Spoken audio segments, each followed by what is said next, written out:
Welcome. In this video, we'll break down how to handle conversion type questions in calculations, especially when dealing with price and quantity data. Whether you're preparing for exams or just want to master these concepts, understanding the basics is crucial. We'll start by identifying the key variables: base year price P0, current year price P1, base year quantity Q0, and current year quantity Q1. These are the foundation for all calculation problems in this area. Let's dive in and see why getting these values right is so important for solving conversion questions efficiently. Before you start any calculation, it's essential to identify the four main variables: P0, P1, Q0, and Q1. These represent the prices and quantities for both the base and current years. Knowing exactly what each variable stands for helps you avoid confusion later on. For example, P0 is the price in the base year, while P1 is the price in the current year. Similarly, Q0 and Q1 are the quantities for the base and current years, respectively. With these variables clearly defined, you're ready to tackle any conversion question with confidence.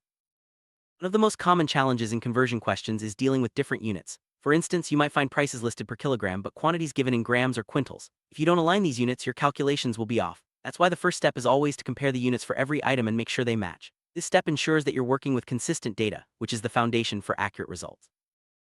Start with step 1, aligning units and quantities. Suppose you have quantities in dozens and prices per piece. You'll need to convert dozens to pieces so that both are in the same unit. This might mean multiplying or dividing by 12 depending on the direction of the conversion. The goal is to ensure that every item's unit matches the price unit, making calculations straightforward and error-free.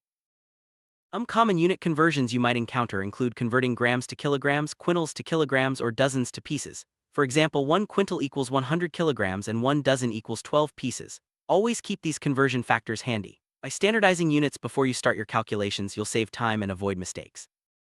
After aligning units, move to step 2, adjusting prices. Sometimes prices are listed with a coefficient such as per 5 kg or per dozen. In these cases, you need to divide the given price by the coefficient to find the price per single unit. For instance, if the price is $50 per 5 kg, the price per kg is $10. This adjustment ensures your calculations are based on the correct per unit price. Let's look at an example. Suppose you're given a price of $24 per dozen eggs. To find the price per egg, divide $24 by 12, which gives you $2 per egg. This simple step is crucial for ensuring your calculations are accurate, especially when dealing with different packaging or measurement units. Always check every item in your data for unit and price consistency. Sometimes, only one item needs conversion, but often multiple items require adjustments. Go through each line carefully, making sure all units and prices are standardized before proceeding with calculations. If you find that the units for price and quantity don't match, don't panic. Just follow the two-step process. First, convert all quantities to the same unit as the price, then adjust the price if there's a coefficient. This systematic approach will help you avoid mistakes and keep your calculations clear. Sometimes, the data doesn't give you price or quantity directly. Instead, you might see total expenditure and consumption. In these cases, you'll need to use specific formulas to find the missing value. Don't worry, these formulas are straightforward and easy to apply once you know them. If the price is missing but you have total expenditure and quantity, simply divide the total expenditure by the quantity. For example, if you spent $100 on 20 units, the price per unit is $5. This formula is a quick way to fill in missing price data and keep your calculations moving. If the quantity is missing but you have total expenditure and price, divide the total expenditure by the price. For instance, if you spent $60 and the price per unit is $15, then you purchased 4 units. This method is just as straightforward and helps you quickly find the missing quantity. The best way to master these conversion techniques is through practice. Work through as many examples as you can, focusing on identifying variables, aligning units, and applying the correct formulas. The more you practice, the more confident you'll become in handling any conversion question. Let's look at illustration 14 from your textbook. This example walks you through the process of aligning units and adjusting prices step by step. By following along, you'll see how each part of the two-step process fits together in a real calculation scenario. In illustration 14, start by checking the units for each item. Convert all quantities to match the price unit, then adjust any prices with coefficients. Carefully apply each step and you'll arrive at the correct answer. This hands-on approach helps reinforce the concepts we've discussed. Next, let's move to illustration 15. This example introduces a scenario where either price or quantity is missing and you need to use the expenditure formula. It's a great way to practice finding missing values using the techniques we've covered. In illustration 15, you'll see how to find the missing price or quantity by dividing total expenditure by the known value. This reinforces the importance of understanding and applying the right formula for each scenario. Practice this method to become more comfortable with these types of questions. Now, let's tackle exercise 1.3 from your textbook. This set of questions is designed to test your understanding of all the conversion techniques we've discussed. Take your time with each question and remember to follow the two-step process for aligning units and adjusting prices. In question 1, start by identifying all the given values. Check if the units for price and quantity match. If not, convert them as needed. Then use the formulas to find any missing values. This systematic approach will help you solve the problem efficiently. For question 2, repeat the process. Align all units, adjust prices if necessary, and use the expenditure formula to find missing data. Consistency is key. Always follow the same steps to ensure accuracy in your answers. In question 3, you may encounter a scenario where both price and quantity are given in different units. Carefully convert both to the same unit before proceeding. This step is crucial for ensuring your calculations are correct. Question 4 might present a missing value scenario. Use the total expenditure and the known value to calculate the missing price or quantity. This reinforces the importance of understanding and applying the correct formulas. For question 5, check for any coefficients attached to the price or quantity units. Adjust the values as needed before performing your calculations. This step ensures that your results are based on accurate per-unit values. In question 6, you'll likely need to combine all the techniques we've discussed, aligning units, adjusting prices, and using formulas to find missing values. This comprehensive approach will help you master conversion questions in any context. The instructor notes that illustration 16 is not important for examination purposes. You can safely skip this example and focus your efforts on the other illustrations and exercises that are more relevant to your studies. Let's review the two-step process for handling conversion questions. First, align all units for price and quantity. Second, adjust prices for any coefficients. This systematic approach ensures your calculations are accurate and reliable every time. Be careful not to overlook unit mismatches or forget to adjust prices for coefficients. These are common mistakes that can lead to incorrect answers. Always double-check your work to ensure all values are standardized before calculating. To succeed in exams, practice these conversion techniques regularly. Familiarize yourself with common unit conversions and always follow the two-step process. With enough practice, you'll be able to handle any conversion question quickly and accurately.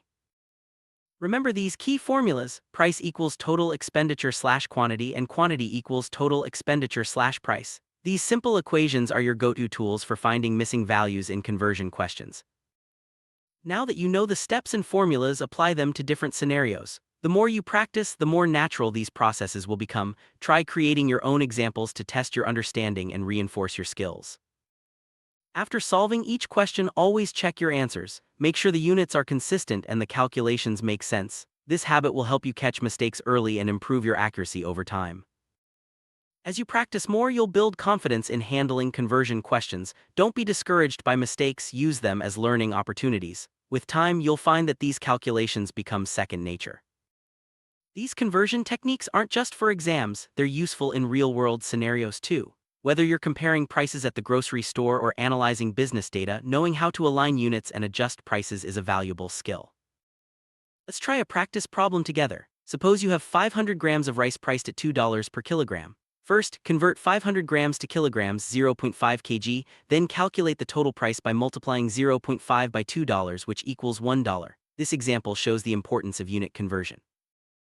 Here's another example. You buy 2 dozens of eggs at $36 per dozen. To find the total cost, multiply 2 by $36, which gives you $72. If you want the price per egg, divide $36 by 12, resulting in $3 per egg. Practicing these problems helps reinforce the conversion process.